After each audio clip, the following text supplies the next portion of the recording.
सरहंद दी दीवारे नी तू नरकां नू जावे सरहंद दी दीवारे तू ही कतल कराए तू ही कतल कराए दशमेश दे दुलारे दशमेश दे दुलारे नरकां नू जावे सरहंद दी दीवारे।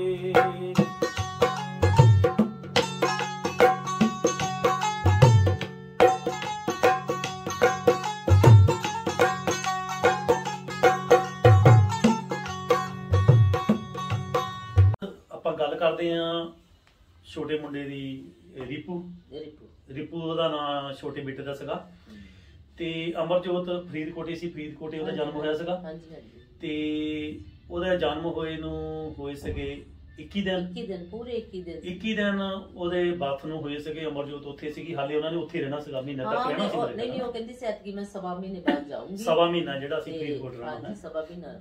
ਅੱਛਾ ਜੀ। ਤੇ ਭਾਜੀ ਆ ਗਏ। ਕੀ ਪ੍ਰੋਬਲਮ ਆ ਗਈ ਸੀ ਜਿਹੜਾ ਫਿਰ ਇਹਨਾਂ ਨੂੰ ਵਿੱਚੇ ਆਉਣਾ ਪਿਆ? ਪ੍ਰੋਬਲਮ ਏਦਾਂ ਆ ਗਈ ਸੀ ਕਿ ਹੁਣ ਤੁਹਾਨੂੰ ਪਤਾ ਹੀ ਆ ਉਹਨਾਂ ਦੀ ਜੋੜੀ ਤਾਂ ਦੁਨੀਆ ਭਰ ਚ ਮਸ਼ਹੂਰ। ਬਿਲਕੁਲ, ਜਿਹੜੀ ਆਵਾਜ਼ ਉਹ ਹਰ ਇੱਕ ਬੰਦੇ ਨੂੰ ਪਤਾ ਉਹਨਾਂ ਦੀ ਜਿਹੜੀ ਇਹ ਸ਼ਗਨ ਦਾ ਤੇ ਵਿਆਹ ਦਾ ਪ੍ਰੋਗਰਾਮ ਸੀਗਾ ਤੇ ਇਹ ਊਸ਼ਾ ਕਿਰਨ ਨੂੰ ਲੈ ਗਏ ਭਾਜੀ।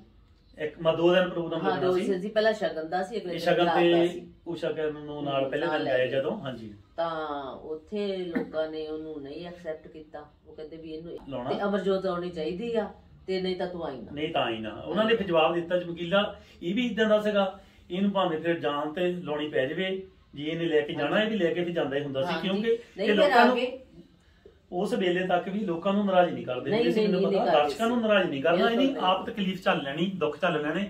ਹੁਣ ਲੋਕਾਂ ਨੂੰ ਜਿਹਨੇ ਦੇਖ ਲਿਆ ਉੱਥੇ ਉਹਨਾਂ ਨੂੰ ਕੀ ਪਤਾ ਅਮਰਜੋਤ ਕਿਹੜੇ ਦੁੱਖ ਚੋਂ ਆਈ ਆ। ਹਾਂਜੀ, ਉਹਨਾਂ ਨੂੰ ਪਤਾ ਨਹੀਂ। ਵੈਸੇ ਤਾਂ ਉਹਨਾਂ ਨੂੰ ਲੋਕਾਂ ਨੂੰ ਐ ਤਾਂ ਪਤਾ ਹੀ ਹੁੰਦਾ ਸੀ ਵੀ ਉਹ ਆਖਰੀ ਦਿਨਾਂ ਤੱਕ ਪ੍ਰੋਗਰਾਮ ਲਾਉਂਦੀ ਸੀਗੀ। ਉਹ ਵੀ ਤਾਂ ਹਾਂ ਬੱਚਾ ਹੋਣ ਵਾਲਾ ਸੀ, ਪਤਾ ਸੀਗਾ। ਫਿਰ ਵੀ ਮਤਲਬ ਮੈਂ ਦੇਖਿਆ ਇਹ ਵੀ ਕਈ ਵਾਰੀ ਬਿਮਾਰ ਬਹੁਤ ਹੁੰਦੀ ਸੀ, ਬਹੁਤ ਅਖਾੜਿਆਂ ਦੇ ਵਿੱਚ ਲੋਕਾਂ ਨੇ ਦੇਖਿਆ ਹੋਊਗਾ ਬੁਖਾਰ ਚੜਿਆ ਹੋਵੇ, ਕੁਛ ਵੀ ਚਮਕੀਲਾ ਕਹਿੰਦਾ ਸੀ ਬੁਖਾਰ ਚੜਿਆ, ਪਰ ਗਾਣੇ ਉਨੇ ਹੀ ਗਵਾ ਲੈਂਦਾ ਸੀ। ਮੈਨੂੰ ਪਤਾ ਜਿੰਨੇ ਗਾਣੇ ਆ ਗਾਣਿਆਂ ਦੇ ਵਿੱਚ ਨਹੀਂ ਸੀ ਘਾਟ। ਹਾਂ ਵੀ ਗਾਉਣਾ ਤੈਨੂੰ ਪੈਣਾ, ਆ ਜਾ ਗਾਉਣਾ ਮਤ ਪੁੱਛ ਲੈਂਦਾ ਹੁੰਦਾ ਸੀ ਵੀ ਠੀਕ ਆ ਤੂੰ ਕਦੀ ਜਾਣਾ, ਠੀਕ ਅਗਲੇ ਨੇ ਕੀ ਕਹਿਣਾ ਜਦੋਂ ਗਾਉਣਾ ਪੈਣਾ ਤਾਂ ਗਾਉਣਾ ਪੈਣਾ, ਠੀਕ ਆ। ਨਾਲੇ ਉਹ ਜੀ ਦਲੇਰ ਸੀ, ਉਹ ਕੰਮ ਤੋਂ ਨਹੀਂ ਪਿੱਛੇ ਹਟਦੀ ਸੀ, ਕੰਮ ਤੋਂ ਨਹੀਂ ਪਿੱਛੇ ਹਟਦੀ ਸੀ, ਦਲੇਰ ਸੀਗੀ ਤੇ ਉਹ ਗੱਲ ਹੁੰਦੀ ਸੀਗੀ। ਅੱਛਾ, ਫਿਰ 21 ਦਿਨ ਦੇ ਬੱਚੇ ਤੋਂ ਫਿਰ ਇਹ ਉਹ ਜਦੋਂ ਵਿਆਹ ਤੋਂ ਦੂਜੇ ਦਿਨ ਜਾਣਾ ਸੀ ਤੇ ਇਹ ਰਾਤ ਨੂੰ ਜਾਂਦੇ ਹੋ? ਹਾਂਜੀ ਇਹ ਤਾਂ ਫਿਰ ਰਾਤ ਨੂੰ 12 ਵਜੇ ਹੀ ਆ ਗਏ। ਰਾਤ ਨੂੰ 12 ਵਜੇ ਉਸ ਪ੍ਰੋਗਰਾਮ ਤੋਂ ਨੂੰ ਉਤਾਰ ਕੇ ਹਾਂ ਇਹ ਸਿੱਧੇ ਘਰੇ ਆ ਗਏ। ਅੱਛਾ ਤੇ ਅਮਰਜੋਤ ਨੇ ਵੀ ਜਦੋਂ ਹੀ ਅੰਦਾਜ਼ਾ ਲਾ ਲਿਆ ਵੀ ਹੋਰ ਨਹੀਂ ਕੋਈ, ਵੀ ਸਾਡੇ ਘਰੇ ਕਿਹੜਾ ਕੋਈ ਇੰਨੀ ਨੇਰੇ ਆਉਂਦਾ ਸੀ, ਉਹ ਬੰਦੇ ਨੇ ਵੀ ਅਮਰ ਹੀ ਆ। ਅੱਛਾ ਜੀ। ਸੱਚੀ ਅਸੀਂ ਬੂਹਾ ਖੋਲਿਆ ਤੇ ਉਹ ਫਰੀਦਕੋਟ ਗਲੀ ਵਾਲਾ ਨਾ ਜਾਲੀ ਵਾਲਾ ਬੂਹਾ ਖੋਲਿਆ, ਮੇਨ ਗੇਟ ਨਹੀਂ ਖੋਲਿਆ, ਉੱਥੋਂ ਹੀ ਨਿਕਲ ਆਇਆ ਇਹ। ਤੇ ਕਹਿੰਦੇ ਵੀ ਬੱਬੀ ਤੂੰ ਠੀਕ ਆ? ਉਹਦੇ ਹੀ ਪੁੱਛਦੇ ਪਹਿਲਾਂ। ਉਹ ਕਹਿੰਦੇ ਅੱਜ ਭਾਈ ਮੇਰੇ ਨਾਲ ਤਾਂ ਆਹ ਗੱਲ ਹੋਈ ਆ, ਤੇ ਜੇ ਤੂੰ ਚੱਲੇਗੀ ਤਾਂ ਸਵੇਰ ਵਾਲਾ ਪ੍ਰੋਗਰਾਮ ਲੱਗੂਗਾ, ਜੇ ਤੂੰ ਠੀਕ ਆ ਤਾਂ ਦੱਸ ਦੇ। ਬਈ ਜੇ ਨਹੀਂ ਹਿੰਮਤ ਹੈਗੀ, ਪਰ ਉਹ ਇੰਨੀ ਕੁ ਦਲੇਰ ਸੀ, ਉਹ ਕਹਿੰਦੀ ਮੈਨੂੰ ਕੀ ਹੋਇਆ, ਮੈਂ ਠੀਕ ਠਾਕ ਆ। ਅੱਛਾ ਜੀ। ਚਲੋ ਉਸੇ ਵੇਲੇ ਉਹ ਚਲੇ ਗਏ। ਅੱਛਾ, ਫਿਰ ਉਹਨਾਂ ਨੇ ਦੱਸਿਆ ਸਾਡੇ ਪ੍ਰੋਗਰਾਮ ਲਾਉਣਾ ਤੇ ਤੁਸੀਂ ਸਾਡੇ ਨਾਲ ਚੱਲੋ। ਫਿਰ ਉਹ ਬੇਟੇ ਨੂੰ ਤੁਹਾਨੂੰ ਸੰਭਾਲਤਾ? ਹਾਂ ਘਰੇ ਹਾਂਜੀ, ਮੈਂ ਵੀ ਉੱਥੇ ਹੀ ਸੀ। ਉੱਥੇ ਸੀਗੇ? ਹਾਂਜੀ। ਤੇ ਸੰਭਾਲ ਕੇ ਤਾਂ ਫਿਰ ਇਹ ਸੰਭਾਲਦੇ ਤਾਂ ਖੈਰ ਬਿਜੀ ਸੀ ਮੇਰੇ ਬੱਚੇ ਨੂੰ, ਕਿਉਂਕਿ ਮੈਂ ਤਾਂ ਆਪਦੇ ਘਰੇ ਹੁੰਦੀ ਸੀ, ਮਤਲਬ ਆ ਜਾ ਜਾਂਦੀ, ਜਦੋਂ ਆਉਂਦੀ ਸੀ ਉਦੋਂ ਹੀ ਕਹਿ ਦਿੰਦੀ ਸੀ ਵੀ ਤੂੰ ਇੱਧਰ ਆ ਜਾ। ਠੀਕ ਹੈ ਜੀ। ਤੇ ਫਿਰ ਇਹ ਪ੍ਰੋਗਰਾਮ ਲਾਉਣਾ ਕਰਕੇ 21 ਦਿਨਾਂ ਦਾ ਉਹਨਾਂ ਨੂੰ ਛੱਡ ਕੇ ਛੋਟੇ ਬੱਚੇ ਨੂੰ ਮੁੜ ਕੇ ਫਿਰ ਇਹ ਪ੍ਰੋਗਰਾਮ ਲਾ ਕੇ ਮੁੜ ਕੇ ਉੱਥੇ ਵਾਪਸ ਨਹੀਂ ਗਏ? ਨਾ, ਉਹ ਐਸਾ ਗਈ ਘਰੋਂ ਕਿ ਅਸੀਂ 22 ਫਰਵਰੀ ਨੂੰ, ਹਾਂਜੀ ਅਸੀਂ 22 ਫਰਵਰੀ ਨੂੰ ਮੁੰਡੇ ਨੂੰ ਮਿਲਾ ਕੇ ਲਿਆਇਆ। ਲੁਧਿਆਣੇ ਵਿਆਹ ਸੀ ਤੇ ਇਹਨਾਂ ਦਾ ਪ੍ਰੋਗਰਾਮ ਸੀ ਉਦੋਂ। 22 ਫਰਵਰੀ ਤੁਸੀਂ ਜਮਾਲਪੁਰ ਕੋਠੀ ਜਾਂਦੇ ਹੋ। ਉਸ ਤੋਂ ਬਾਅਦ ਮਤਲਬ ਅਮਰਜੋਤ ਜਦੋਂ ਉਹ ਖਾੜਾ ਲਾਉਣ ਰਾਤ ਨੂੰ 12 ਵਜੇ ਲਏ, ਚਮਕੀਲੇ ਨੇ ਮੁੜ ਕੇ ਉਹਨਾਂ ਨੂੰ ਵਾਪਸ ਨਹੀਂ ਭੇਜਿਆ। ਲਗਾਤਾਰ ਪ੍ਰੋਗਰਾਮ ਸੀਗੇ ਤੇ ਫਿਰ ਪ੍ਰੋਗਰਾਮਾਂ ਦੇ ਵਿੱਚ ਹੋ ਗਿਆ ਤੇ ਉਹ ਮੁੰਡੇ ਦੀ ਵੀ ਜਿਹੜੀ ਖਬਰ ਇਹਨਾਂ ਨੇ ਮੁੜ ਕੇ ਉਧਰੋਂ ਤਾਂ ਲਈ ਨਹੀਂ, ਉਹ ਤੁਸੀਂ ਸਮਝ ਗਏ ਆ। ਅੱਛਾ, ਫਿਰ ਤੁਸੀਂ ਜਦੋਂ ਲਾਸਟ ਟਾਈਮ ਤੁਸੀਂ ਆਖਰੀ ਵਾਰ ਜਿਹੜਾ ਆ ਕਦੋਂ ਇਹਨਾਂ ਨੂੰ ਦੇਖਿਆ ਸੀਗਾ? 22 ਫਰਵਰੀ ਨੂੰ ਤੁਸੀਂ ਜਮਾਲਪੁਰ ਕੋਠੀ ਗਏ ਆ? ਹਾਂਜੀ, ਮੈਰਿਜ ਸੀ ਸਾਡੇ। ਤੇ ਮੁੰਡੇ ਨੂੰ ਨਾਲ ਗਏ ਸੀ? ਛੋਟੇ ਹਾਂ, ਮੁੰਡੇ ਨੂੰ ਨਾਲ ਲੈ ਗਏ। ਛੋਟੇ ਮੁੰਡੇ ਨੂੰ ਵੀ ਤੇ ਜੈਮਨ ਨੂੰ ਵੀ ਲੈ? ਹਾਂਜੀ, ਜੈਮਨ ਵੀ ਸੀ, ਮੈਂ ਸੀ, ਪੱਪੂ ਸੀ ਤੇ ਬੀਜੀ ਤੇ ਮੇਰਾ ਬੇਟਾ ਸੀ। ਅੱਛਾ ਜੀ। ਉਦੋਂ ਰਾਤ ਫਿਰ ਉਹਨੇ ਆਪਣੇ ਮੁੰਡੇ ਨੂੰ ਜਿੱਪੂ ਨੂੰ ਕੋਲ ਰੱਖਿਆ ਸੀ ਉਹ ਰਹਿੰਦਾ ਨਹੀਂ ਸੀ। ਫਿਰ ਮੇਰੇ ਬੇਟੇ ਨੂੰ ਰੱਖਿਆ ਤਾਂ ਫਿਰ ਉਹ ਰੀਸ ਨਾਲ ਉਹ ਹੀ ਰਹਿ ਗਿਆ।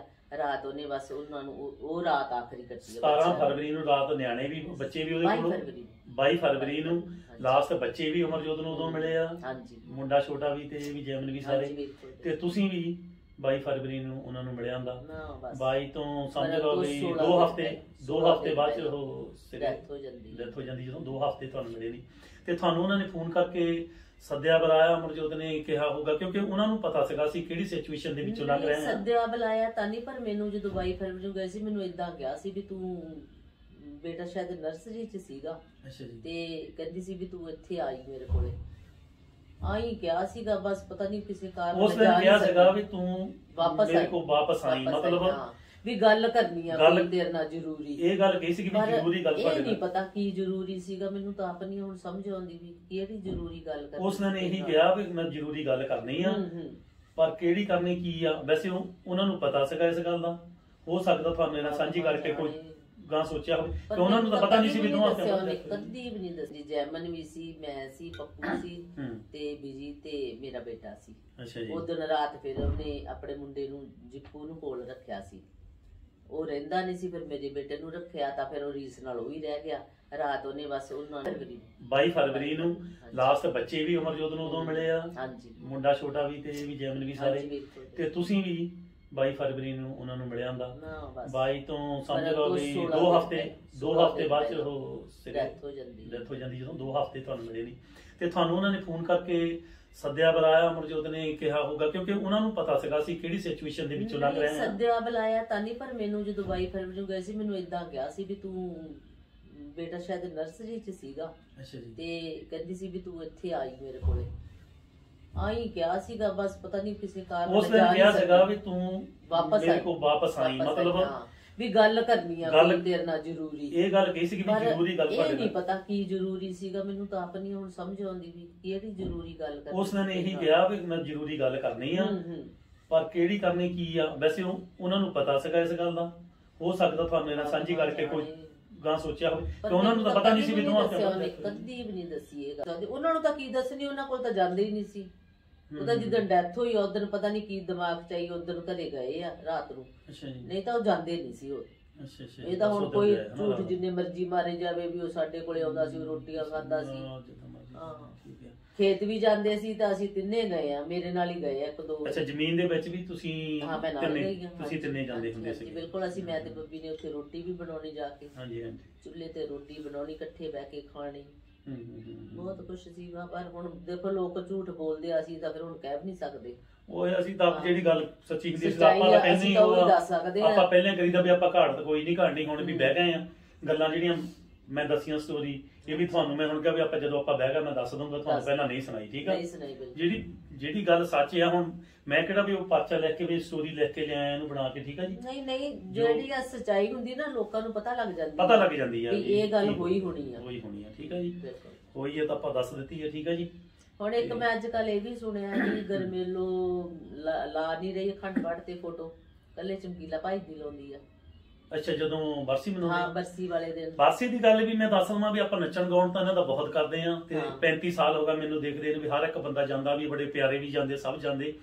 ਕਿਸੇ ਨੇ ਇਹ ਨਹੀਂ ਸੋਚਿਆ ਵੀ ਕਦੀ ਇੱਕ ਬੂਟਾ ਵੀ ਉਹਨਾਂ ਦੇ ਜਿੱਥੇ ਜੇ ਚਮਕੀਲਾ ਸਾਹਿਬ ਕੱਲੇ ਨੂੰ ਵੀ ਯਾਦ ਕਰਦੇ ਆ ਜਾਂ ਬਰਸੀ ਮਨਾਉਂਦੇ, ਬਰਸੀ ਵਾਲੇ ਦਿਨ ਜਾ ਕੇ ਕਦੀ ਕਿਸੇ ਨੇ ਸੋਚਿਆ ਨਹੀਂ ਵੀ ਅਸੀਂ ਇੱਥੇ ਭੰਗੜੇ ਪਾਈ ਜਾਈਏ ਜਾਂ ਕਿ ਕਦੀ ਜਾ ਕੇ ਉੱਥੇ ਇੱਕ ਬੂਟਾ ਵੀ ਲਾ ਦਈਏ। ਕਿਉਂਕਿ ਜਿਹੜਾ ਉਹ ਮੈਂ ਥੋੜੀ ਜਿਹੀ ਤੁਹਾਨੂੰ ਦੱਸੋ, ਤੁਸੀਂ ਕਹੋਗੇ ਵੀ ਤੂੰ ਕਾਹਦੇ ਨਹੀਂ ਲਾਉਂਦਾ, ਮੈਂ ਜੋ ਕਰਨਾ ਮੈਂ ਕਰੀ ਜਾਣਾ, ਮੈਂ ਕਿਸੇ ਨੂੰ ਦੱਸਣਾ ਥੋੜੀ ਹੈ ਵੀ ਕੀ ਕਰਦਾ ਮੈਂ ਕੀ ਕਰਨਾ। ਮੈਂ ਉਹ ਜੰਗਲਾਤ ਮਹਿਕਮੇ ਵਾਲਿਆਂ ਨੂੰ ਪਤਾ ਕੀਤਾ ਸੀਗਾ ਵੀ ਇਹ ਥੈਂ ਤੁਹਾਡਾ ਆ। ਉਹ ਕਹਿੰਦੇ 6-6 ਫੁੱਟ ਜਿਹੜਾ ਥੈਂ ਆ ਸੜਕ ਦੇ ਦੁਆਲੇ ਸਾਡਾ ਆ। ਜੰਗਲਾਤ ਮਹਿਕਮੇ ਦਾ ਸਰਕਾਰੀ ਥੈਂ ਆ ਉਹ। ਤੇ ਬੰਦੇ ਨੂੰ ਮਿਲਿਆ, ਉਹ ਕਹਿੰਦੇ ਵੀ ਅਸੀਂ ਸਾਰੇ ਬੂਟੇ ਸਾਡੇ ਲਾਏ ਹੋਆ ਹੈ, ਸਰਕਾਰੀ ਬੂਟੇ ਲੱਗੇ ਹੋਆ ਵੀ ਉਸ ਥੈਂ ਦੇ ਵਿੱਚ ਜਿੱਥੇ ਇਹਨਾਂ ਦੀ ਡੈਥ ਹੁੰਦੀ। ਮੈਂ ਜਾ ਕੇ ਜਗ੍ਹਾ ਦੇਖੀ, ਮਿਣ ਕੇ ਦਿਖਾ ਲਈ, ਉਹ ਜਿਹੜੀ ਸਰਕਾਰੀ ਜਗ੍ਹਾ ਦੇ ਵਿੱਚ ਇਹਨਾਂ ਦੀ ਡੈਥ ਹੁੰਦੀ ਦੋਨਾਂ ਦੀ। ਠੀਕ ਆ ਜੀ, ਉਹ ਕਿਸੇ ਦੀ ਖੱਤਿਆਂ ਵਾਲਿਆਂ ਦੀ ਜਗ੍ਹਾ ਨਹੀਂ ਗਈ ਜਿੱਥੇ ਇਹਨਾਂ ਦੀ ਡੈਥ ਹੋਈ ਆ। ਸਿਰਫ ਗੱਲ ਉਹਨਾਂ ਦੀ ਪੇਹੀ ਦੇ ਵਿੱਚ ਸੀਗਾ ਇੱਕ ਚਮਕੀਲੇ ਦੇ ਅਮਰਜੋਤ ਜਿਹੜੇ ਦੋਈ ਆ ਇਹਨਾਂ ਦੀ ਜ਼ਮੀਨ ਚੋਂ ਬਾਹਰ ਪਏ ਸੀ। ਠੀਕ ਆ ਜੀ, 6 ਫੁੱਟ ਥੈਂ ਸੜਕ ਤੋਂ ਮਿਲਣੀਆਂ ਬਹੁਤ ਹੁੰਦਾ, ਉਹ ਤਾਂ ਸਿਰਫ 2 ਫੁੱਟ ਤੇ ਸੀ। ਮਤਲਬ ਜਦੋਂ ਕੱਚਾ ਪਹੀ ਸੀਗਾ, ਕੱਚੀ ਪਹੀ ਦੇ ਐਨ ਉੱਪਰ ਪਾਥੀਆਂ ਐਨ ਕੰਢੇ ਤੇ ਲੱਗੀਆਂ ਸੀਗੀਆਂ ਉਹ ਰਸਤੇ ਦੇ ਜਿੱਥੇ ਚਮਕੀਲਾ ਦੀ ਅਮਰਜੋਤ ਹਾਲੇ ਵੀ ਪੁਲੀ ਦੇ ਅੰਦਰ, ਮੈਂ ਤੁਹਾਨੂੰ ਦੱਸਿਆ ਪੁਲੀ ਦੇ ਅੰਦਰ ਹੈ ਬਹੁਤ, ਹਨਾ। ਉਸ ਜਗ੍ਹਾ ਤੇ ਉਹ ਕਹਿੰਦੇ ਅਸੀਂ ਦਰਖਤ ਲਾ ਸਕਦੇ ਬੂਟੇ। ਉਹਨਾਂ ਨੂੰ ਆਰਡਰ ਕੀਤੇ ਮਾਰਚ ਦੇ ਵਿੱਚ, ਉਹ ਜਿਹੜੇ ਵਿਦਿਆ ਪੜ੍ਹਾਈ ਦੇ ਬੂਟੇ ਬਹੁਤ ਲੰਬੀ ਉਮਰ ਦੇ ਹੁੰਦੇ ਆ ਜਿਹੜੇ ਉਹਨਾਂ ਨੂੰ ਕਿਹਾ ਸੀ। ਤੇ ਉਹ ਜੰਗਲਾਤ ਮਹਿਕਮੇ ਵਾਲਿਆਂ ਨੇ ਲਾ ਦੇਣੇ, ਕੋਈ ਚੱਕਰ ਨਹੀਂ। ਸਿਰਫ ਇਦਾਂ ਵੀ ਉਦਮ ਕਦੀ ਕੋਈ ਨਹੀਂ ਕਰਦਾ। ਜੇ ਆਪਾਂ ਮੇਲਾ ਮਨਾਉਣੇ ਏਡੇ ਵੱਡੇ ਕੰਮ ਕਰਦੇ ਤਾਂ ਇਦਾਂ ਦੀ ਉਹਨਾਂ ਦੀ ਯਾਦ ਕਰ ਵੀ ਉਹਨਾਂ ਨੂੰ ਯਾਦ ਵੀ ਕਰ ਲਈਏ। ਉਹਨਾਂ ਦੀ ਯਾਦ 'ਚ ਤੁਸੀਂ ਕਿੱਥੇ ਕੋਈ ਬੂਟਾ ਲਾਇਆ ਜਾਂ ਕੋਈ ਦਰਖਤ ਲਾਇਆ ਜਾਂ ਕੋਈ ਬੋਰਡ ਲਾਈ। ਮਤਲਬ ਕਹਿਣ ਦਾ ਹੁਣ ਬੋਰਡ ਤੋਂ ਗੱਲ ਮੈਨੂੰ ਯਾਦ ਆ ਗਈ, ਲਾਂਗੜੀਆਂ ਪਿੰਡ ਆ, ਉਹਦੀ ਮੈਂ ਫੋਟੋ ਡਿਸਪਲੇ ਕਰ ਦਿੰਦਾ। ਮੈਂ ਵੀਡੀਓ ਅੱਗੇ ਛੋਟੇ ਜਿਹੇ ਕਲਿੱਪ ਇੱਕ ਵਾਰੀ ਪਾਇਆ ਸੀਗਾ ਤੇ ਤੁਹਾਨੂੰ ਨਾਲ ਵੀ ਸ਼ਾਇਦ ਗੱਲ ਹੋਈ ਹੋਣੀ। ਉਹ ਜਗ੍ਹਾ ਜਿੱਥੇ ਊਸ਼ਾ ਕਰਨ ਖੜੇ ਸੀਗਾ, ਉਹਨਾਂ ਜਦੋਂ ਅਮਰਨਾਥ ਤੋਂ ਇਹ ਲਿਆਏ ਆ ਨਾ, ਉਹਨਾਂ ਦਿਨਾਂ ਦੀ ਗੱਲ ਹੈ। ਊਸ਼ਾ ਕਰਨ ਨਾਲ ਸੀਗੀ ਅਖਾੜਾ ਹੋਇਆ ਸੀਗਾ ਤਾਂ ਇਹ ਜਿੱਥੇ ਚਮਕੀਲਾ ਸੀਗਾ, ਜਿਸ ਜਗ੍ਹਾ ਤੇ ਖੜਾ ਹੋਇਆ ਸੀ ਮੈਨੂੰ ਇਹ ਨਹੀਂ ਪਤਾ ਇੱਥੇ ਗਲਤੀ ਚਮਕੀਲਾ ਪਾਉਂਦਾ ਸੀ ਨਾ। ਉਸ ਜਗ੍ਹਾ ਦੇ ਉੱਤੇ ਬੋਰਡ ਪਿੰਡ ਵਾਲਿਆਂ ਨੇ ਲਾਈ ਆ, ਉਹਨਾਂ ਨੂੰ ਨਹੀਂ ਪਤਾ, ਪਿੰਡ ਵਾਲਿਆਂ ਨੂੰ ਨਹੀਂ ਪਤਾ ਹੈ। ਲਾਂਗੜੀਆਂ ਫਲੋਰ ਦੇ ਵਿੱਚ, ਜਲੰਧਰ ਦੇ ਵਿੱਚ, ਸਾਡੇ ਪਿੰਡ ਦੇ ਨਾਲ ਹੀ ਜਿੱਥੇ ਇਹਨਾਂ ਦੀ ਡੈਥ ਹੁੰਦੀ ਆ, ਉੱਥੋਂ ਵੀ ਬਿਲਕੁਲ 2-3 ਕਿਲੋਮੀਟਰ ਦੂਰ ਆਪਾਂ ਲੰਘੇ ਆ। ਉੱਥੋਂ ਮੈਂ ਤੁਹਾਨੂੰ ਦਿਖਾਈ ਆ ਜਿੱਦਣ ਆਪਾਂ ਮੈਸਮਪੁਰ ਤੋਂ ਢੇਸੀਆਂ ਨੂੰ ਗਏ ਆ, ਵਿਆਹ ਬੋਰਡ ਥੱਲੇ ਪ੍ਰੋਗਰਾਮ ਊਸ਼ਾ ਕਰਨ ਲਾਇਆ ਸੀ, ਤੁਹਾਨੂੰ ਯਾਦ ਨਹੀਂ ਹੋਣਾ। ਜਗ੍ਹਾ ਆ ਉੱਥੇ ਪਿੰਡ ਵਾਲਿਆਂ ਨੇ ਬੋਰਡ ਲਾਈ, ਉਹ ਬੋਰਡ ਵੱਡੀ ਹੋਈ ਜਾਂਦੀ। ਮੈਂ ਰੋਜ਼ ਸੈਰ ਕਰਨ ਜਾਂਦਾ, ਤੁਰਨ ਜਾਂਦਾ ਉੱਧਰ, ਤਾਂ ਉਹ ਵੱਡੀ ਹੋਈ ਜਾਂਦੀ ਆ। ਉਹ ਮਨ ਨੂੰ ਬੜੀ ਖੁਸ਼ੀ ਹੁੰਦੀ ਵੀ ਦੇਖ ਲਓ ਕਿਸੇ ਨੂੰ ਨਹੀਂ ਪਤਾ ਵੀ ਉਹਦੀ ਜਗ੍ਹਾ ਤੇ ਬੋਰਡ ਲੱਗੀ ਆ। ਉਹ ਚਮਕੀਲੇ ਨੂੰ ਪਤਾ ਹੋਊਗਾ ਤਾਂ ਕੁਦਰਤੀ ਗੱਲਾਂ ਹੁੰਦੀਆਂ ਇਦਾਂ ਦੀਆਂ। ਕਈ ਵਾਰੀ ਉਹ ਵੱਡੀ ਹੋ ਜਾਣੀ ਆ ਬੋਰਡ, ਪਤਾ ਨਹੀਂ ਉਹ 2 ਸਾਲ ਰਹਿਣੀ, 300 ਸਾਲ ਰਹਿਣੀ, 400 ਸਾਲ ਰਹਿਣੀ, ਕਿਉਂਕਿ ਉਹ 300 ਸਾਲ ਪਹਿਲਾਂ ਦੀ ਬੋਰਡ ਆ ਉੱਥੇ। ਉਹ ਜ਼ਿਆਦਾ ਬੁੱਢੀ ਹੋ ਗਈ ਸੀਗੀ, ਉਹਨਾਂ ਨੇ ਨਵੀਂ ਲਾਤੀ। ਉਹ ਲਾਤੀ ਜਿੱਥੇ ਉਹਨਾਂ ਨੇ ਪਿੱਪਲ ਦੇ ਬੋਰਡ ਦੇ ਵਿਚਾਲੇ ਖੜ ਕੇ ਪ੍ਰੋਗਰਾਮ ਲਾਇਆ ਸੀ। ਮੈਂ ਵਿੱਚ ਡਿਸਪਲੇ ਵੀ ਕਰ ਦਿੰਦਾ, ਫੋਟੋ ਵੀ ਤੁਹਾਨੂੰ ਦਿਖਾ ਦਿੰਦਾ। ਛੋਟੀ ਬੋਰਡ ਜਿਹੜੀ ਆ ਬਹੁਤ ਡਾਣੇ ਲਮਕਦੇ ਉਹਦੇ ਬੜੇ। ਇਹ ਜਿਹੜੀਆਂ ਕੁਦਰਤੀ ਗੱਲਾਂ ਹੁੰਦੀਆਂ, ਕੁਦਰਤ ਵੱਲੋਂ ਹੁੰਦੀਆਂ ਇਹ ਗੱਲਾਂ। ਜੀ ਕੋਈ ਉਹਨਾਂ ਦਾ ਕਿਹੜਾ ਕਿਸੇ ਨਾਲ ਬੈਰ ਸੀਗਾ, ਲੋਕਾਂ ਨੂੰ ਖੁਸ਼ ਕਰਦੇ ਰਹੇ ਆ, ਕੋਈ ਬੈਰ ਥੋੜੀ ਸੀ ਕਿਸੇ ਨਾਲ ਲੜਾਈ ਜਾਂ ਗਾਲ। ਹਾਂ ਆਖਰੀ ਦਿਨਾਂ ਦੇ ਵਿੱਚ ਗਾਉਣ ਵਾਲਿਆਂ ਨਾਲ ਜਿਹੜੀਆਂ ਲੜਾਈਆਂ ਹੋਈਆਂ ਸੀਗੀਆਂ। ਹੁਣ ਵੀਡੀਓ ਅਸੀਂ ਜੇ ਇੱਕ ਚੀਜ਼ ਬਣਾਈ ਜਾਂਦੇ ਤਾਂ ਮੈਨੂੰ ਲੱਗਦਾ ਫਿਰ ਬਹੁਤ ਘੰਟਾ ਹੋਣਾ, ਸਾਰਾ ਦਿਨ ਸ਼ਾਮ ਦੀਆਂ ਗੱਲਾਂ ਬਹੁਤ ਨੇ ਹਨਾ। ਬਾਰ-ਬਾਰ ਹੋਰ ਵੀਡੀਓ ਦੇ ਵਿੱਚ ਵੀ ਕਰ ਸਕਦੇ। ਉਦਾਂ ਕੁਝ ਗਾਉਣ ਵਾਲਿਆਂ ਨਾਲ ਉਹਨਾਂ ਦੀ ਡੈਥ ਤੋਂ 1 ਹਫ਼ਤਾ ਪਹਿਲਾਂ ਜਾਂ 3-4 ਦਿਨ ਪਹਿਲਾਂ ਲੜਾਈਆਂ ਹੋਈਆਂ ਸੀਗੀਆਂ। ਤੁਹਾਨੂੰ ਪਤਾ ਇਸ ਗੱਲ ਦਾ ਮਾੜਾ ਮੋਟਾ ਯਾਦ ਹੋਊਗਾ। ਹਾਂਜੀ ਲੜਾਈਆਂ ਹੋਈਆਂ ਸੀਗੀਆਂ ਉਹਨਾਂ ਦੀਆਂ, ਸੀਡੀ ਤੋੜੀ ਉਹਨਾਂ ਨੇ। ਹਾਂ ਲੜਾਈ, ਚਲੋ ਉਹ ਆਪਾਂ ਕੋਈ ਵੀਡੀਓ ਬਣਾਵਾਂਗੇ ਕਿਉਂਕਿ ਉਹ ਗਾਉਣ ਵਾਲਿਆਂ ਦੀ ਵੀ ਵੇਟ ਕਰਦੇ ਵੀ ਜਦੋਂ ਗਾਉਣ ਵਾਲਾ ਨਾ ਹੋਊਗਾ ਤਾਂ ਫਿਰ ਅਸੀਂ ਨਾਂ ਲਵਾਂਗੇ ਉਹਦਾ। ਏਦਾਂ ਕੋਈ ਨਹੀਂ, ਨਾ ਅਸੀਂ ਸਟੋਰੀ ਤੁਹਾਨੂੰ ਕੋਈ ਨਾ ਕੋਈ ਕੱਢ ਕੇ ਦੱਸ ਦਿੰਦੇ ਜਾਂ ਨਾਂ ਲੈ ਦਿੰਦੇ ਆ। ਹੋਰ ਬੰਦੇ ਵੀਡੀਓ ਬਹੁਤ 35 ਸਾਲ ਹੋ ਗਏ ਮੈਂ ਤੁਹਾਨੂੰ ਦੱਸਿਆ ਬਣਾਉਂਦਿਆਂ ਨੂੰ, ਤੇ ਮੇਰੇ ਨਾਲ ਜਲਸ ਵੀ ਕਰਦੇ ਹੋਊਗੇ। ਪਰ ਆਪਾਂ ਜਿਹੜਾ ਕੰਮ ਕਰਨਾ, ਜਿੱਥੇ ਕਰਨਾ, ਜੋ ਕਰਨਾ ਕਰੀ ਜਾਣਾ। ਕੋਈ ਦੇਖੇ ਕੋਈ ਨਾ ਦੇਖੇ, ਠੀਕ ਨਹੀਂ।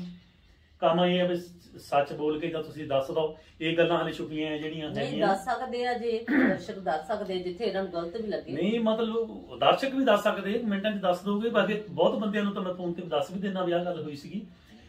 ਅਸੀਂ ਕਹਿੰਦੇ ਨੇ ਕੋਈ ਗੱਲ ਨਹੀਂ, ਦੱਸ ਤਾਂ ਅਸੀਂ ਦੇਣਾ ਹੀ ਆ ਇੱਕ ਦਿਨ। ਵੀ ਹਾਲੇ ਦੇਖਦੇ ਕੋਈ ਹੋਰ ਵੀ, ਜੇ ਕੋਈ ਦੱਸ ਸਕਦਾ, ਜੇ ਕੋਈ ਬੋਲ ਸਕਦਾ ਉੱਥੇ ਬੋਲ ਦੇਵੇ। ਹਾਲੇ ਵੀ ਗਾਉਣ ਵਾਲਿਆਂ ਨਾਲ ਉਹਨਾਂ ਦੀ ਲੜਾਈ ਹੋਈ ਸੀਗੀ, ਉਹਦੇ ਵਿੱਚ ਜਿਹੜੇ ਮਾਰਨ ਵਾਲੇ ਬੰਦੇ ਉਹਨਾਂ ਕੋਲ ਰਹਿੰਦੇ ਹੁੰਦੇ ਸੀਗੇ, ਠੀਕ ਆ ਜੀ।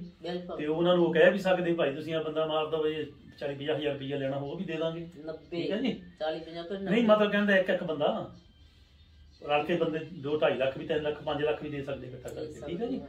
ਮਤਲਬ ਇਹ ਮੌਤ ਦੇ ਵਿੱਚ ਜੇ ਤੁਸੀਂ ਕਹਿੰਦੇ ਇੱਕ ਬੰਦੇ ਦੇ ਕਸੂਰ ਦੇ ਨਾਲ ਇਹ ਮੌਤ ਨਹੀਂ ਹੋਈ, ਇਹਦਾ ਦਾਇਰਾ ਹੋਇਆ। ਕੋਈ ਇੱਕ ਬੰਦੇ ਨੇ ਉੱਠ ਕੇ ਕਤਲ ਨਹੀਂ ਕਰ ਦਿੱਤਾ ਹੈ, ਠੀਕ ਹੈ ਜੀ। ਲੰਬੀਆਂ ਚੌੜੀਆਂ ਗੱਲਾਂ ਬਾਤਾਂ ਆ, ਜਿੱਦਾਂ ਦਾ ਸਮਾਂ ਜਾਂ ਜਿੱਦਾਂ ਦੇ ਦਿਮਾਗ 'ਚ ਕੋਈ ਗੱਲ ਹੋਊਗੀ, ਜਿੱਦਾਂ ਦੇ ਹੁਕਮ ਹੋਣਗੇ। ਹੁਣ ਸਾਨੂੰ ਗੱਲਾਂ ਕਰਨ ਦੇ ਹੁਕਮ ਵੀ ਤਾਂ ਪਰਮਾਤਮਾ ਹੀ ਦਿੰਦਾ।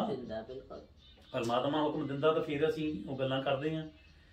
ਤੇ ਇਹ ਗੱਲਾਂ ਬਾਤਾਂ ਆ ਤੇ ਸਾਨੂੰ ਤੁੰਬੀ ਬਾਰੇ ਦੱਸਤਾ। ਉੱਦਾਂ ਹੁਣ ਤੁਸੀਂ ਆਪਾਂ ਵਜਾਵਾਂਗੇ ਹਾਲੇ, ਕਿਉਂਕਿ ਥੋੜੀ ਬਹੁਤੀ ਜਿੰਨੀ ਮੈਂ ਵਜਾ ਸਕਦਾ ਸੀ ਉਹ ਤਾਂ ਮੈਂ ਤੁਹਾਨੂੰ ਵੀਡੀਓ ਦਿਖਾ ਦੇਣੀ। ਉਹਨਾਂ ਦੇ ਗਾਣਿਆਂ ਦੇ ਤਰਜਾਂ ਜਦੋਂ ਵਜਾ ਕੇ ਦਿਖਾਵਾਂਗੇ ਫਿਰ ਤੁਹਾਨੂੰ ਹੋਰ ਵੀਡੀਓ ਕਿਤੇ ਬਣਾਉਂਦੇ ਉਹਨੂੰ ਵਿੱਚ ਦਿਖਾ ਦੇਵਾਂਗੇ, ਠੀਕ ਹੈ ਜੀ। ਤੇ ਲਈਏ ਇਜਾਜ਼ਤ ਜੀ ਸਾਰਿਆਂ ਕੋਲੋਂ। ਸਤਿ ਸ੍ਰੀ ਅਕਾਲ ਜੀ ਸਾਰਿਆਂ ਨੂੰ।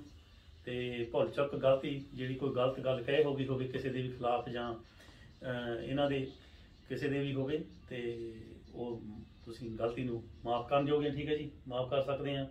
ਤੇ ਜੇ ਗੱਲਾਂ ਵਧੀਆ ਲੱਗੀਆਂ ਤਾਂ ਫਿਰ ਤੁਸੀਂ ਸ਼ਾਬਾਸ਼ ਵੀ ਦੇ ਸਕਦੇ ਆ, ਠੀਕ ਹੈ ਜੀ। ਸਤਿ ਸ੍ਰੀ ਅਕਾਲ ਜੀ ਸਾਰਿਆਂ ਨੂੰ।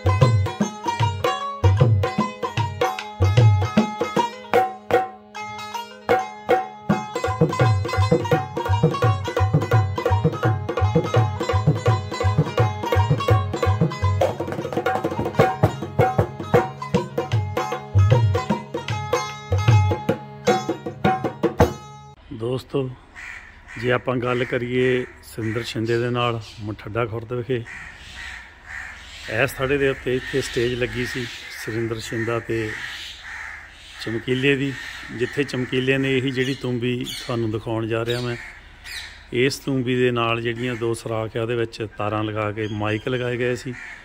ਤੇ ਸੁਰਿੰਦਰ ਸ਼ਿੰਦਾ ਜਦੋਂ ਗਾਣੇ ਗਾਉਂਦੇ ਸੀਗੇ ਇਹਨਾਂ ਵਾਲੇ, ਤੇ ਪਿੱਛੇ ਇਹ ਤੂੰਬੀ ਪਲੇ ਕਰਦੇ ਸੀ ਸਾਰੇ ਗਾਣਿਆਂ ਦੀ ਬੈਠ ਕੇ। ਆਹ ਜਗ੍ਹਾ ਆ ਜਿੱਥੇ ਇਹਨਾਂ ਦਾ ਅਖਾੜਾ ਲੱਗਿਆ ਸੀ, ਤੇ ਇੱਥੇ ਸਾਰੀ ਜਗ੍ਹਾ ਖਾਲੀ ਪਈ ਸੀਗੀ ਇੱਦਾਂ। ਤੇ ਆਹ ਸਟੇਜ ਦੇ ਉੱਪਰ ਸੁਰਿੰਦਰ ਸ਼ਿੰਦੇ ਦੇ ਨਾਲ, ਇਹ ਤਕਰੀਬਨ ਇਹਨਾਂ ਦੇ ਸੁਰਿੰਦਰ ਸੋਨੀਆ ਤੋਂ ਗਾਉਣ ਤੋਂ ਪਹਿਲਾਂ ਦੀ ਗੱਲ ਮੈਂ ਕਰ ਰਿਹਾ। ਜਦੋਂ ਸ਼ਿੰਦਾ ਜੀ ਗੁਲਸ਼ਨ ਦੇ ਨਾਲ ਬਾਹਰ ਜਾਂਦੇ ਤਾਂ ਫਿਰ ਸੋਨੀਆ ਇਹਨਾਂ ਦੇ ਨਾਲ ਗਾਉਣ ਲੱਗੀ, ਉਸ ਤੋਂ ਬਿਲਕੁਲ ਪਹਿਲਾਂ ਦੀ, ਜਾਣੀ ਕਿ ਉਸ ਮਹੀਨੇ ਦੀ ਗੱਲ ਕਰਦਾ ਜਦੋਂ ਸੁਰਿੰਦਰ ਸੋਨੀਆ ਚਮਕੀਲੇ ਤੋਂ ਇਸ ਸ਼ਿੰਦੇ ਦੇ ਪ੍ਰੋਗਰਾਮ ਤੋਂ ਬਾਅਦ ਚਮਕੀਲੇ ਦੇ ਨਾਲ ਗਾਉਣ ਲੱਗ ਗਏ ਸੀ। ਤਾਂ ਇੱਥੇ ਇਹਨਾਂ ਨੇ ਅਖਾੜਾ ਜਿਹੜਾ ਸੀ ਲਾਇਆ ਸੀ ਉਸ ਟਾਈਮ। ਤੇ ਫਿਰ ਉਸ ਤੋਂ ਬਾਅਦ ਇਹ ਮਾਈਕ ਲਹਾ ਕੇ ਜਦੋਂ ਚਮਕੀਲਾ ਆਪ ਸਟੇਜਾਂ 'ਤੇ ਜਾਣ ਲੱਗ ਗਿਆ ਤਾਂ ਫਿਰ ਤੂੰਬੀ ਉਹਦੇ ਤਾਰ ਦੇ ਨਾਲ ਨਹੀਂ ਵਜਾ ਸਕਦੇ ਸੀ, ਤਾਂ ਫਿਰ ਇਹਨਾਂ ਨੇ ਤਾਰ ਲਾ ਕੇ ਇਹ ਤੂੰਬੀ ਜਿਹੜੀ ਆ 1987 ਤੱਕ ਇਹਨਾਂ ਨੇ ਇਹ ਤੂੰਬੀ ਵਰਤੀ ਆ। ਤੇ ਉਹ ਫਿਰ ਜਦੋਂ ਇਹ ਦੁਬਈ ਅਤੇ ਬਹਿਰੀਨ ਦਾ ਟੂਰ ਲਾਉਂਦੇ ਆ, ਉਦੋਂ ਉਸ ਵੇਲੇ ਇਹਨਾਂ ਨੇ ਤੂੰਬੀ ਨਵੀਂ ਲਈ ਸੀਗੀ। ਉਹਦੇ ਵਿੱਚ ਥੋੜ੍ਹੀ ਜਿਹੀ ਜਿੱਥੇ ਮੱਛੀ ਆ ਉੱਥੇ ਪੱਤੀ ਲੱਗੀ ਹੋਈ ਸੀ ਥੋੜ੍ਹੀ ਲੰਬੀ, ਤੇ ਮੋਹਰੇ ਵੀ ਪੱਤੀ ਲੱਗੀ ਹੋਈ ਸੀ। ਫਿਰ ਉਹ ਤੂੰਬੀ ਵਰਤੀ, 2 ਹੀ ਤੂੰਬੀਆਂ ਇਹਨਾਂ ਦੇ ਕੋਲ ਸੀਗੀਆਂ ਜਦ ਤੱਕ ਇਹ ਪ੍ਰੋਗਰਾਮ ਲਾਉਂਦੇ ਰਹੇ। ਇਸ ਜਗ੍ਹਾ ਦੇ ਉੱਤੇ ਇਹਨਾਂ ਨੇ ਮਠੱਡਾ ਖੁਰਦ ਵਿਖੇ ਅਖਾੜਾ ਲਾਇਆ ਸੀ। ਆਹ ਮੇਰਾ ਸਕੂਲ ਹੈ ਜੀ, ਇਸ ਸਕੂਲ ਦੇ ਵਿੱਚ ਮੈਂ ਪੜ੍ਹਦਾ ਸੀਗਾ ਜਦੋਂ ਸੁਰਿੰਦਰ ਸ਼ਿੰਦਾ ਅਤੇ ਚਮਕੀਲਾ ਨਾਲ ਆਇਆ ਸੀਗਾ। ਮਠੱਡਾ ਖੁਰਦ ਵਿਖੇ ਆ ਇਹ। ਤੇ 5ਵੀਂ ਤੱਕ ਪੜ੍ਹਾਈ ਜਿਹੜੀ ਮੈਂ ਮਠੱਡਾ ਕਲਾਂ ਵਿਖੇ ਕੀਤੀ ਸੀ, ਤੇ 6ਵੀਂ ਜਮਾਤ ਦੇ ਵਿੱਚ ਮੈਂ ਸਕੂਲ ਦੇ ਵਿੱਚ ਮਠੱਡਾ ਖੁਰਦ ਵਿਖੇ ਪੜ੍ਹਨ ਲੱਗਿਆ ਸੀਗਾ। ਤੇ 6ਵੀਂ ਦੀ ਕਲਾਸ ਦੇ ਵਿੱਚ ਜਦੋਂ ਸੀਗਾ ਮੈਂ ਤਾਂ ਸੁਰਿੰਦਰ ਸ਼ਿੰਦੇ ਦੇ ਨਾਲ ਚਮਕੀਲਾ ਆਇਆ ਸੀ। ਸ਼ਿੰਦੇ ਨੇ ਉਸ ਅਖਾੜੇ ਦੇ ਵਿੱਚ ਚਮਕੀਲੇ ਨੂੰ ਗਾਉਣ ਦਾ ਨਹੀਂ ਟਾਈਮ ਦਿੱਤਾ ਸੀਗਾ, ਕੋਈ ਵੀ ਗਾਣਾ ਨਹੀਂ ਗਵਾਇਆ ਸੀ। ਤੇ ਦੇ ਗਿਆ ਨਹੀਂ ਡੁੱਬ ਜਾਣੀ ਦਾ ਜੇਠ ਗੁੱਗਲ ਦੀ ਧੂਣੀ, ਇਸ ਗਾਣੇ ਦੇ ਪਿੱਛੇ ਮੈਨੂੰ ਜਿੰਨਾ ਕੁ ਯਾਦ ਆ ਚਮਕੀਲੇ ਨੇ ਤੁਣਕੇ ਤੂੰਬੀ ਦੇ ਲਾਏ ਸੀਗੇ। ਤੇ ਫਿਰ ਸ਼ਿੰਦਾ ਦੇਖਦਾ ਸੀ ਪਿੱਛੋਂ ਤੂੰਬੀ ਦੀ ਆਵਾਜ਼ ਆਉਂਦੀ ਘੁਮਾ ਕੇ ਧੌਣ, ਤੇ ਫਿਰ ਉਹਨੇ ਦੱਸਿਆ ਸੀਗਾ ਵੀ ਨਵੀਂ ਟੈਕਨੋਲੋਜੀ ਆ ਗਈ ਆ ਵੀ ਮਾਈਕ ਜਿਹੜੇ ਤੂੰਬੀ ਦੇ ਵਿੱਚ ਲਾਏ ਹੋਆ, ਤੇ ਚਮਕੀਲਾ ਪਿੱਛੇ ਬੈਠਾ ਤੂੰਬੀ ਵਜਾਈ ਜਾਂਦਾ, ਤੇ ਸ਼ਿੰਦਾ ਵੀ ਉਹਦੀ ਤੂੰਬੀ ਪਿੱਛੋਂ ਵੱਜਦੀ ਬੈਕ ਪਿੱਛੇ ਮੂੰਹ ਘੁਮਾ ਕੇ ਦੇਖਦਾ ਸੀ। ਤੇ ਉਹ ਅਖਾੜੇ ਦੇ ਵਿੱਚ 6ਵੀਂ ਦੇ ਵਿੱਚੋਂ ਮੈਂ ਦੁਪਹਿਰੇ 2 ਵਜੇ ਅਖਾੜਾ ਲੱਗਣਾ ਸੀ, 1:30 ਵਜੇ ਅੱਧੀ ਛੁੱਟੀ ਹੋਣੀ ਸੀ। ਤੁਹਾਨੂੰ ਪਤਾ ਵੀ ਅਖਾੜਾ ਦੇਖਣ ਲਈ ਸਕੂਲ ਦੇ ਵਿੱਚੋਂ ਬਹੁਤ ਸਾਰੇ ਅਖਾੜਿਆਂ 'ਚ ਬੱਚੇ ਕਾਫੀ ਜਿਹੜੇ ਸੀਗੇ ਅੱਧੀ ਛੁੱਟੀ ਨੂੰ ਝੋਲਾ ਚੱਕ ਕੇ ਸਾਰੀ ਛੁੱਟੀ ਕਰ ਜਾਂਦੇ ਸੀ। ਆਪਾਂ ਵੀ ਇੱਦਾਂ ਅੱਧੀ ਛੁੱਟੀ ਨੂੰ ਫਿਰ 1:30 ਵਜੇ ਸਾਰੀ ਛੁੱਟੀ ਕਰਕੇ 2 ਵਜੇ ਜਾ ਕੇ ਬਹਿ ਗਿਆ ਸੀ ਤੇ ਅਖਾੜਾ ਦੇਖਿਆ ਸੀ, ਤੇ ਫਿਰ ਵਾਪਸ ਘਰ ਮਠੱਡਾ ਕਲਾਂ ਗਏ ਸੀ। ਇਸ ਰਸਤੇ ਦੇ ਸਾਹਮਣੇ ਹੀ ਇੱਥੋਂ ਮੈਸਮਪੁਰ ਦਾ ਰਸਤਾ ਜਿਹੜਾ ਆ ਸਾਹਮਣੇ ਤੋਂ ਹੀ 1.5 ਕਿਲੋਮੀਟਰ ਆ, ਮਤਲਬ ਹੱਦ ਜਿਹੜੀ ਹੈ ਮਠੱਡਾ ਖੁਰਦ ਦੀ ਮੈਸਮਪੁਰ ਦੇ ਨਾਲ ਪੈਂਦੀ ਆ। ਤੇ ਉੱਥੇ ਚਮਕੀਲੇ ਦੀ ਡੈਥ ਹੁੰਦੀ ਆ, ਤੇ ਉਸ ਵੇਲੇ 8 ਸਾਲ ਪਹਿਲਾਂ ਚਮਕੀਲੇ ਨੂੰ ਇਸ ਗੱਲ ਦਾ ਕੋਈ ਨਹੀਂ ਇਲਮ ਹੋਣਾ ਵੀ ਇਸੇ ਪਿੰਡ ਆ ਕੇ 8 ਸਾਲਾਂ ਬਾਅਦ ਮੇਰੀ ਜਿਹੜੀ ਆ ਸਟੇਨ ਗੰਨਾਂ ਦੇ ਨਾਲ ਗੋਲੀਆਂ ਚਲਾ ਕੇ ਤੇ ਮਾਰ ਦੇਣਾ, ਮੈਨੂੰ ਹੱਤਿਆ ਕਰ ਦੇਣੀ ਆ। ਇਸ ਗੱਲ ਦਾ ਕੋਈ ਨਹੀਂ ਹੋਣਾ। ਸਿਰਫ 8 ਸਾਲ ਬਾਅਦ ਇਸੇ ਪਿੰਡ ਦੇ ਵਿੱਚੋਂ ਸੋਨੀਆ ਦੇ ਨਾਲ ਗਾਉਣ ਤੋਂ ਪਹਿਲਾਂ ਦੀ ਗੱਲ ਮੈਂ ਕਰਦਾ ਇਹ। ਤੇ ਇਸ ਅਖਾੜੇ ਤੋਂ ਬਾਅਦ ਸੁਰਿੰਦਰ ਸ਼ਿੰਦਾ ਫਿਰ ਟੂਰ 'ਤੇ ਗਿਆ ਅਤੇ ਸੁਰਿੰਦਰ ਸੋਨੀਆ ਫਿਰ ਚਮਕੀਲੇ ਨਾਲ ਗਾਉਣ ਲੱਗ ਪਈ ਸੀ, ਤੇ ਬਾਅਦ ਵਿੱਚ ਅਮਰਜੋਤ ਗਾਉਣ ਲੱਗੀ ਸੀਗੀ। ਤੇ ਇਹ ਜਿਹੜੀ ਕਹਾਣੀ ਹੈ ਇੱਦਾਂ ਦੀ ਕੁਛ ਹੋਈ ਸੀਗੀ ਵੀ ਇਹ ਚਮਕੀਲੇ ਨੇ ਉਦੋਂ ਨਹੀਂ ਸੋਚਿਆ ਹੋਣਾ ਵੀ ਜਿਹੜੇ ਬੰਦੇ ਮੈਨੂੰ ਮਾਰਨ ਵਾਲੇ ਆ ਵੀ ਇਹ 8 ਸਾਲਾਂ ਬਾਅਦ ਮੈਨੂੰ ਸਟੇਨ ਗੰਨਾਂ ਦੇ ਨਾਲ ਸ਼ੂਟ ਕਰਨਗੇ, ਜਿਹੜੀਆਂ ਕਿ ਆਊਟ ਆਫ ਕੰਟਰੀ, ਮਤਲਬ ਕਹਿਣ ਦਾ ਵਿਦੇਸ਼ਾਂ ਦੇ ਵਿੱਚ ਬਣੀਆਂ ਹੋ ਗਈਆਂ ਉਹ, ਅਤੇ ਗੋਲੀਆਂ ਜਿਹੜੀਆਂ ਉਹ ਵੀ ਆਪਣੀ ਕੰਟਰੀ ਤੋਂ ਬਾਹਰ ਦੀਆਂ ਬਣੀਆਂ ਹੋ ਗਈਆਂ, ਅਤੇ ਇਹਨਾਂ ਦੇ ਨਾਲ ਮੈਨੂੰ ਸ਼ੂਟ ਕੀਤਾ ਜਾਊਗਾ। ਉਸ ਵੇਲੇ ਉਹਨੂੰ ਕੋਈ ਇੱਦਾਂ ਦੀ ਖਬਰ ਨਹੀਂ ਹੋਣੀ ਵੀ ਇੰਨਾ ਵਧੀਆ ਮੈਂ ਗਾਉਣ ਲੱਗ ਜਾਣਾ, ਜਾਂ ਇੰਨਾ ਸ਼ਿੰਦੇ ਨੂੰ ਵੀ ਨਹੀਂ ਪਤਾ ਹੋਣਾ ਵੀ ਅੱਜ ਮੈਂ ਇਹਨੂੰ ਜੇ ਇੱਕ ਗਾਣਾ ਨਹੀਂ ਗਾਉਣ ਦਿੱਤਾ ਤਾਂ ਇਹ ਇੱਦਾਂ ਦਾ ਕਲਾਕਾਰ ਬਣੂਗਾ ਕਿ ਇਹਨੂੰ ਬਾਹਰ ਦੀਆਂ ਬਣੀਆਂ ਸਟੇਨ ਗੰਨਾਂ ਦੇ ਨਾਲ ਸ਼ੂਟ ਕਰਨਾ ਪਊਗਾ। ਅਤੇ ਉਹਦੀ ਰੂਹ ਤਾਂ ਫਕਰ ਮਾਣ ਮਹਿਸੂਸ ਕਰਦੀ ਹੋਊਗੀ ਵੀ ਬਾਰਡਰ ਦੇ ਉੱਤੇ ਜਿੱਦਾਂ ਆਪਣੇ ਫੌਜੀਆਂ ਨੂੰ ਸ਼ੂਟ ਕਰ ਦਿੱਤਾ ਜਾਂਦਾ, ਇੱਦਾਂ ਇਹਨਾਂ ਨੂੰ ਸ਼ੂਟ ਕੀਤਾ ਗਿਆ ਸੀਗਾ ਬਹੁਤ ਕਾਹਲੀ ਦੇ ਨਾਲ। ਇਸ ਸਕੂਲ ਦੇ ਵਿੱਚੋਂ ਹੀ ਜਿਹੜਾ ਰਸਤਾ ਹੈ ਸੁਰਿੰਦਰ ਸ਼ਿੰਦੇ ਦਾ ਅਖਾੜਾ ਲੱਗਦਾ, ਮੈਂ ਜਗ੍ਹਾ ਵੀ ਦਿਖਾ ਦਿੰਦਾ। ਉਹ ਆਹ ਰਸਤਾ ਜਿਹੜਾ ਆ ਸਾਡੇ ਸਕੂਲ ਤੋਂ, ਆਹ ਰਸਤਾ ਜਿਹੜਾ ਆ ਇਹ ਜਾਂਦਾ ਪਿੰਡ ਦੇ ਵਿੱਚ ਨੂੰ, ਪਿੰਡ ਦੇ ਉਹ ਸਿਰੇ ਜਾ ਕੇ ਐਂਡ ਦੇ ਵਿੱਚ ਐਂਡ ਦੇ ਵਿੱਚ ਜਾ ਕੇ ਖਾੜਾ ਲੱਗਿਆ ਸੀ। ਇਸ ਖਾੜੇ ਦੀ ਥੋੜੀ ਜਿਹੀ ਝਲਕ ਮੈਂ ਤੁਹਾਨੂੰ ਚਮਕੀਲਾ ਉਹਨੂੰ ਖਾੜੇ ਨੂੰ ਪੇਸ਼ ਕਰਦਾ ਤੇ ਕਿਹੜੇ ਗਾਣੇ ਛਿੰਦੇ ਦੇ ਪਿੱਛੇ ਤੂੰ ਵੀ ਵਜਾਉਂਦਾ ਉਹ ਤੁਹਾਨੂੰ ਮੈਂ ਦਿਖਾ ਰਿਹਾ ਥੋੜਾ ਜਿਹਾ, ਬਾਕੀ ਪੂਰਾ ਤੋਂ ਬਾਅਦ ਵਿੱਚ ਪੱਲੇ ਛੱਡਦੀ ਨਾ ਕੱਖ ਪੱਲੇ ਹੋਏ ਭਾਵੇਂ ਲੱਖ, ਉਹ ਤਾਂ ਮੇਰੀ ਪੂਰੀ ਨਾਗਣੀ ਦੇ ਡੰਗ ਵਰਗੀ। ਇਹ ਤੂੰਬੀ ਜਿਹੜੀ ਹੈ ਚਮਕੀਲੇ ਦੀ ਵਜਾਈ ਹੋਈ ਕੁੜੀ ਦੇਖੀ ਪਤਲੀ ਪਤੰਗ ਵਰਗੀ, ਕੁੜੀ ਦੇਖੀ ਪਤਲੀ ਪਤੰਗ ਵਰਗੀ।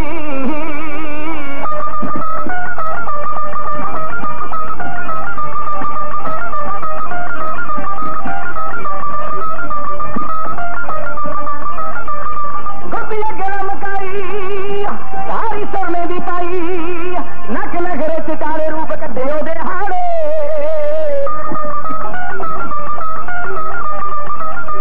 ਜਦੋਂ ਕਿਤੇ ਵਿੱਚ ਲੱਤੀ ਕੁੜੀ ਖੰਡ ਵਰਗੀ,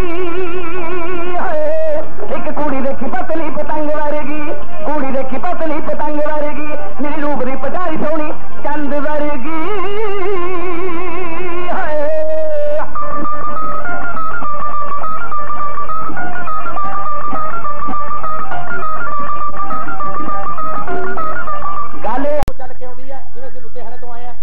ਕਈ ਬੰਦੇ ਐਸੇ ਆਪਣੇ ਦੂਰੋਂ ਚੱਲ ਕੇ ਖਾੜਾ ਸੁਣਨ ਵਾਸਤੇ ਆਏ ਹੁੰਦੇ ਨੇ, ਪਹਿਲੀ ਵਾਰੀ ਸੁਣਨਾ ਹੁੰਦਾ ਖਾੜਾ। ਕਈਆਂ ਨੂੰ ਖਾੜਾ ਸੁਣਨ ਤੋਂ ਬਾਅਦ ਇਹ ਨਹੀਂ ਕਈ ਵਾਰੀ ਪਤਾ ਲੱਗਦਾ ਬਈ ਗਾਉਣ ਵਾਲਾ ਤੇ ਗਾਉਣ ਵਾਲੀ ਕਿਹੜੀ ਸੀ, ਕਿੱਧਰੋਂ ਹੈ ਤੇ ਕਿੱਧਰ ਨੂੰ ਚਲੇ।